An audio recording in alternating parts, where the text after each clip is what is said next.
मैं शराब पीता हूँ तो कौन जिम्मेदार? अल्लाह। बेशर्मी और बेगैरती की इंतहा कर दी तुम लोगों ने। जी हाँ, so called doctor Zakir Naik ये पाकिस्तान में है और पाकिस्तान में पहले जब ये लैंड करे तो भैया बहुत खुशी, जैसे पाकिस्तान में महीनों पहले ईद आ गई हो तो जश्न मनाया जाए। लोग बावले, लोग परेशान, कोई हाथ चूम रहा है, कोई माथा चूम रहा है, कोई कुछ चूम रहा है, कोई क्या चूम रहा है। ईरान भी जंग कर रहा है तो इतनी एहतियात से कर रहा है कि इतनी अच्छी प्लानिंग की है कि कहीं गलती से कोई यहूदी ना मर जाए। 2 मरतबा हजार रॉकेट फेंके, एक यहूदी नहीं मरा। ये कौन सी जंग तुम कर रहे हो यार? किस किस्म का ड्रामा लगाया हुआ है तुमने पूरी मुस्लिम दुनिया में? हाय अल्लाह। और वहां पे लोग बिल्कुल बावले, जाकिर नाइक आ गया, जाकिर नाइक आ गया, Zakir Naik great Islamic philosopher, great scholar, great फलाना, ग्रेट डिमका। अब I think it's a point of humiliation for a country के स्टेट गेस्ट को बुलाया आपने और वो आकर मुल्क में ये फरमा रहे हैं कि हर वो औरत बाजारी है जो कि कुंवारी है। पहला ऑप्शन है कि वो ऐसे मर्द से शादी करे जिसकी बीवी ऑलरेडी है, या वो बाजारी औरत बन जाए। बाजारी औरत इतना सख्त लव, मैं इंग्लिश में बोलता हूं पब्लिक प्रॉपर्टी, लोग एतराज देते। मैं कहता हूं इससे अच्छा लव मेरे पास ही नहीं।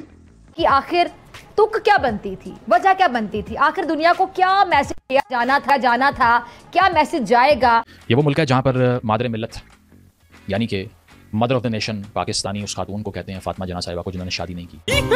पाकिस्तानी यूट्यूब पे आके गालियां दे रहे हैं जाकिर नाइक को। यार ही इज ओवर।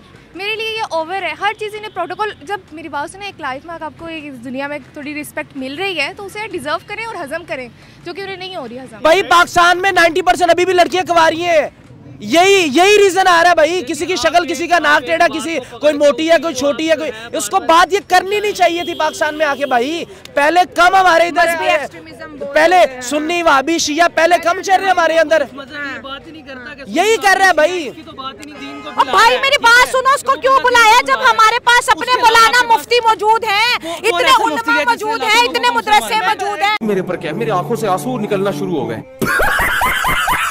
कह रहे हैं कि इस आदमी का माइंडसेट है बड़ा रिग्रेसिव है, बड़ा जिसको कहते हैं रूढ़िवादी। मतलब पाकिस्तानीज अगर तुमको रिग्रेसिव बोल रहे हैं बेटा, there is something wrong with you. ये मैं जाकिर नाइक को बोल रहा हूं कि अगर पाकिस्तानी तुम्हें रिग्रेसिव मान रहे हैं, जो कि रिग्रेसिव्स के बाप हैं दुनिया में पाकिस्तानी, यहां पे बेड़ा गर्क का सारा गेम जन्नत का है कि एक दिन हम जन्नत जाएंगे। अच्छा, वो वाली टॉफी इसने भी बेच दी, बोला कि पाकिस्तानियों तुम पहले जन्नत। ये जब उसके हाथ पैर चूम रहे थे तब की बात है। पाकिस्तान में रह के जन्नत में जाने के चांसेस बनिस्बत अमेरिका से तो सैकड़ों गुना ज्यादा है। सारा खेल ही जन्नत का कि अगर तुम जन्नत में जाओगे तो तुम्हें क्या मिलेगा, हूरें मिलेंगी, खाना मिलेगा, दूध मिलेगा, शराब मिलेगी, शहद मिलेगा, क्या मिलेगा जन्नत में। सारा गेम जन्नत का है। प्रीडेस्टिन्ड है। तो जो कॉन्सेप्ट है कि अगर एक चोर कहीं पे चोरी करता है तो वो तो पहले से नहीं लिख दिया गया था, उसको उसकी अकाउंटेबिलिटी क्या है उसमें फ्री विल के हिसाब से। जरा सुनिए। ये सवाल बहुत कॉमन है, लेकिन अक्सर मुसलमान घबराते पूछने के लिए, क्या कोई फतवा न दे दे मुझे, मैं काफिर हूँ। हम तकदीर में मानते हैं, ये हमारा ईमान है। तो अल्लाह ताला अगर तकदीर में लिखा कि मैं मर्डर करूंगा, मैं किसका कत्ल करूंगा और मैं कत्ल करता हूँ, तो कौन जिम्मेदार? अल्लाह।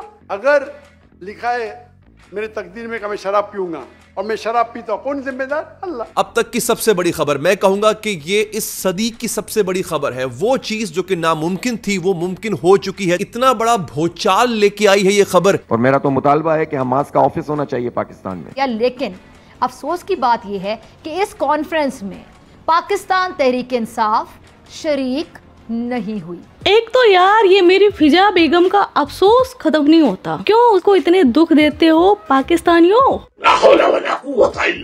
क्या टेररिज्म एंड जिहाद इन इस्लामिक पर्सपेक्टिव। और सुन, दहशतगर्दी और जिहाद एक इस्लामिक नजरिया। टेररिज्म इस्लाम की जागिर है। ये हमारी बहुत बड़ी अचीवमेंट है। आज रात को क्या होने जा रहा है? आज रात तेरी अम्मा मुजरा करेगी।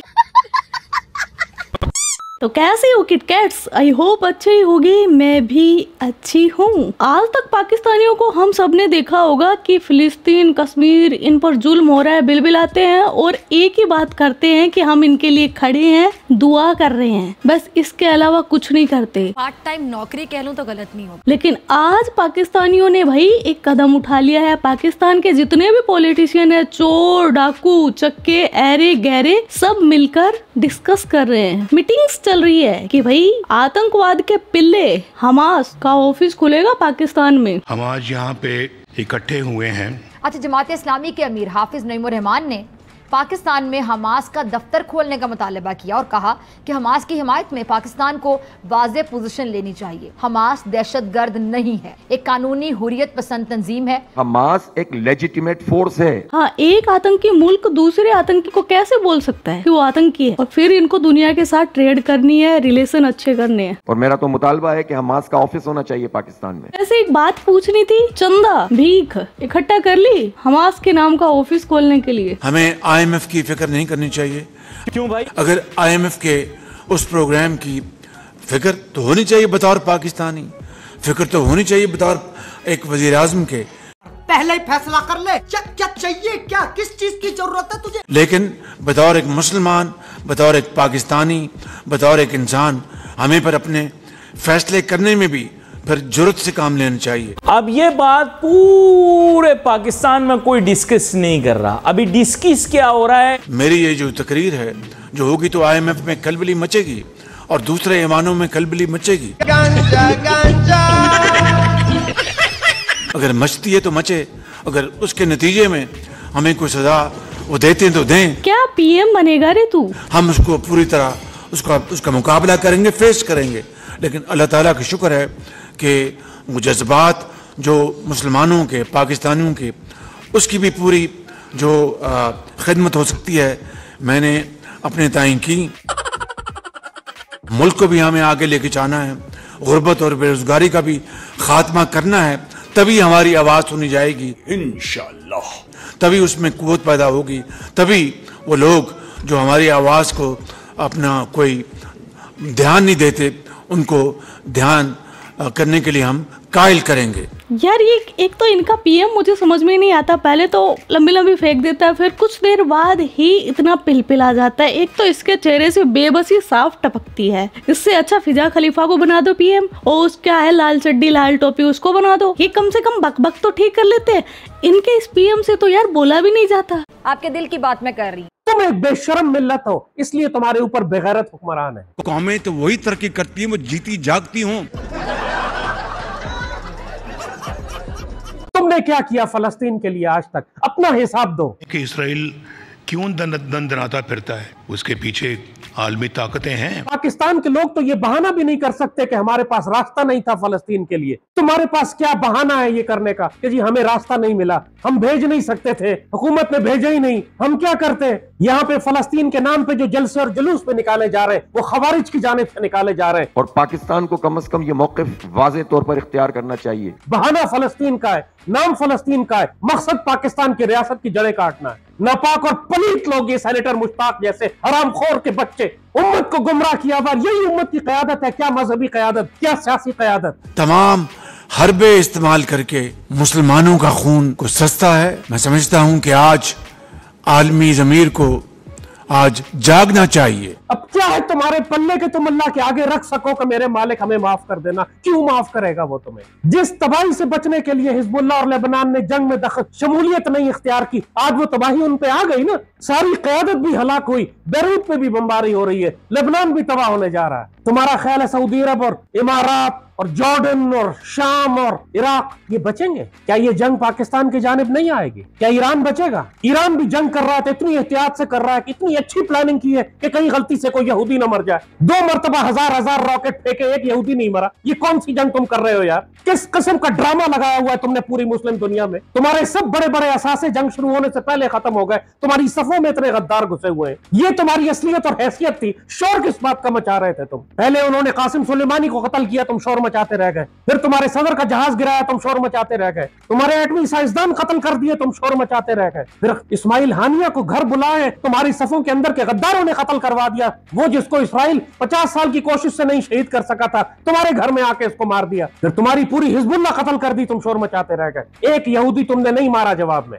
और जिस तरह तुम्हारे हालात लग रहे हैं बिल्कुल वाज़ेह नजर आ रहा है कि तुम भी अगर जंग से इसी तरह खौफजदा हो जैसे हिजबुल्लाह खौफजदा थी या जैसे दूसरे अरब ममालिक खौफजदा हैं, तो तुम्हारी बारी भी उसी तरह आएगी जिस तरह आज लेबनान की बारी आ रही है या उससे पहले गजा की बारी आ गई। इसराइल को शिकस्त दे दी, वो तो शिकस्त खा चुका है, अब वो कर क्या रहा है? लड़ किससे रहा है? अल्लाह ने गजा को तुम्हारे लिए हुज्जत बना दिया। अब मुसलमान दुनिया पे अगर ये तबाही आती है तो तुम्हें कोई हक नहीं है अल्लाह से शिकवा करने। तुम्हारे पास कुछ भी नहीं है अल्लाह के आगे पेश करने के लिए। आज तक आपने अनन्या पांडे का स्ट्रगल देखा होगा, आज देखिए जब जिन्ना के टाइम पाकिस्तान बना था ना, उसका स्ट्रगल। जब 1947 में पाकिस्तान बना था, कुछ भी नहीं था, सब कुछ छोड़ दिया और हमारे पास कुछ भी नहीं था। कर्जे लेकर इंडस्ट्रियलिस्ट से हमने तनख्वाहें अदा की, बबूल के कांटों को पिनों के तौर पर इस्तेमाल करके कागजात को इकट्ठा किया। तो उस वक्त कायदे आज़म ने कहा कि इसराइल नाजायज औलाद है, और इसराइल ने एक पिन नहीं दी, उसकी वजह से ही जिन्ना ने मतलब इसराइल को तस्लीम नहीं किया। कितना गांडू था।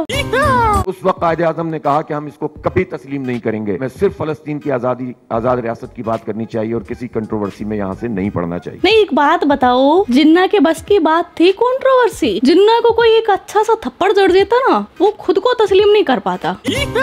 खास तौर पर 7 अक्टूबर के बाद। 7 अक्टूबर को क्या हुआ? अब इनके पीएम को देखो कैसे ऊंट की तरह उगाल रहा है, और ये करने क्या बैठे हैं यहाँ पर? अफसोस फिलिस्तीनियों के लिए, लेकिन कैसे उगाल रहे हैं सारे। और ये बिल्लो रानी की जीभ देखो कैसे लपलपा रही है। अरे भगोना शरीफ, कम खा थोड़ा, इसको भी दे दे। मेरे मुंह में खाक। मैं समझता हूँ वो वजीर आजम साहब का एक बहुत बहादुर फैसला था। Pakistan is deeply concerned over the escalation of hostilities in the Middle East and strongly condemns the Israeli barbarism, aggression against Palestine. अरे तरकारी, जब तुमसे देखकर भी नहीं बोला जा रहा तो क्या जरूरत है इतनी अंग्रेजी झाड़ने की? उर्दू ही बोल लिया करो, और वैसे भी तुम्हारी जाहिल आवाम के उर्दू समझ में आ जाए वही बहुत बड़ी बात होती है। हम अपने फलस्तीनी भाई और बहनों को भूल चुके हैं। असंभव, असंभव, असंभव कि पाकिस्तान एक गरीब मुल्क जरूर है, हमारे यहाँ मुआशी मसाइल है, दहशतगर्दी के खतरे हैं, एसेट्रा एसेट्रा एसेट्रा। ये पैगाम भेजना भी जरूरी है कि हम अपने फलस्तीनी भाई बहनों के साथ खड़े हैं। तुम खड़े हो, तुम पड़े हो। पाकिस्तान के सियासतदान, पाकिस्तान की सियासी जमातें शायद एक पेज पे नहीं हैं। उम्मा में पूरी दुनिया एक तरफ और निहत्ते मासूम फलस्तीनी बच्चे बुजुर्ग दूसरी तरफ, उनकी मगरमच्छ के आंसू वो बहते हैं।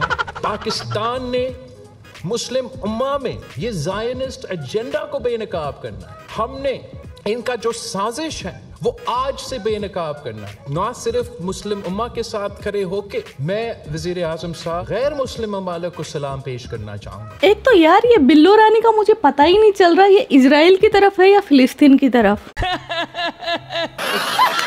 अब यहाँ तक आ गए हो तो यार फिजा खलीफा का डर भी देख लो। फिजा खलीफा को डर है कि इजराइल, ग्रेटर इजराइल बनाते बनाते कहीं फिजा के खित्ते में ना घुस जाए। तो ये अपने चैनल पर तो ये सवाल करती रहती है जो भी गेस्ट आता है, लेकिन भगोड़ा जाकिर नायक पाकिस्तान पहुंचा हुआ है, उसके पास भी पहुंच गई हलाला करवाने। और देखो अपना खौफ जता रही है। एक सवाल तो इसराइल से रिलेटेड है कि इसराइल का जो ग्रेटर इजराइल प्लान है जिस पे वो काफ़ी देर से अमल दरामद कर रहे थे, मनसूबाबंदी कर रहे थे, दरियाए नील से नहर फरात तक पूरा वो ग्रेटर एक इजराइल, जिसको बाकायदा प्रैक्टिकली इन्होंने गज़ा जंग से शुरू कर दिया। अब वो लबनान तक आ गया, सिलसिला मशरक़ वुस्ता इसकी खुदा न खास्ता पूरी लपेट में आता दिखाई देता है। खुदा न खास्ता हम जैसे लोग क्या कर सकते हैं? मुस्लिम उम्मा का किरदार इससे बढ़कर क्या हो सकता है? जो एक हदीस में भी है कि खुरासान से स्याह झंडों वाले निकलेंगे जो कि जब जाएंगे फ़लस्तीन की सरजमीन पर तो वहाँ झंडे गाड़ देंगे, उनको रोकने वाला कोई नहीं होगा। सही बात है। क्या इसका कनेक्शन अगर हम रिलेट करें तो इस सिचुएशन के साथ बनता है? तो अल्लाह जजेस एवरीवन इन डिफरेंट वे, और Allah is the master planner, कि Allah is the best of planners. अगर फ़लस्तीन को अल्लाह ताला जिताना जा सकता है कि ना, ऑफ कोर्स जिता सकता है, तो अल्लाह ताला क्यों नहीं कर रहा है? क्यों? बहुत अच्छा सवाल है। अल्लाह ताला अगर चाचा, मैंने आपसे पूछा अल्लाह साथ कर सकते क्या नहीं? कर सकते। तो अल्लाह ताला अगर चाहे फ़लस्तीन को एक दिन में जिता सकता है कि नहीं? एक दिन में, एक साल तो छोड़ो, जिता सकते। क्यों नहीं जिता है? क्योंकि अल्लाह हमसे अच्छा प्लानर है। अगर मान लो जिताता था, मान लो हाइपोथेटिकल 7 अक्टूबर को हुआ, इजराइल ने अटैक किया, एक दिन में अल्लाह ताला ने खत्म, लेकिन ऐसा हुआ नहीं। सर लेकिन कॉस्ट क्या? ह्यूज कॉस्ट, ह्यूज कॉस्ट, 16,000 बच्चे और सब जन्नत। ह्यूज कॉस्ट क्या? What a good reward. यही तो प्रॉब्लम है, आप कॉस्ट कह रहे, मैं रिवॉर्ड कह रहा हूँ। आपसे समझदार ना पागल होते हैं। तो आज का वीडियो बस इतना ही। आपके क्या थॉट्स है इस वीडियो के बारे में कमेंट सेक्शन में बता देना। आप अपना ख्याल रखना। Love you my Kit Kat. Yo Kittu भाई। यो किट्टू भाई।